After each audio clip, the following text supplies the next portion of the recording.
So it's about 8 o'clock, 8:30 on Tuesday morning, and I'm walking to the gym. This is the view. Oh, it's obstructed. I'm walking to the gym because Ma, you said you wanted to see what the gym looked like, so I was going to videotape it. And here we go. It's called the Body Mindful Center. Oops. There it is. And these are the doors. Play by play. And this is the gym.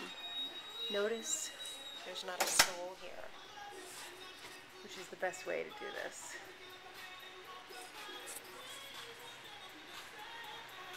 See all the treadmills.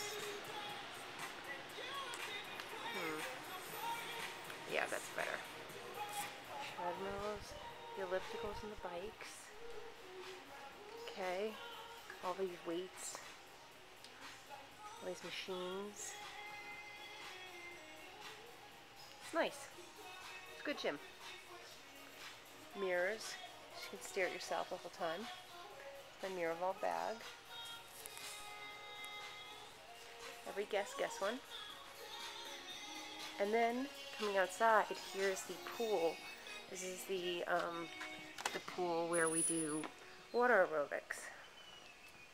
There are 2 lanes in case you want to do private swimming. Laps, and then that's it. And then there's an exercise room here, and there's an exercise room here. One's called Gecko, and one's called Roadrunner. And there's a clock. Oh, it's 8:40. Okay. That's it. Ciao.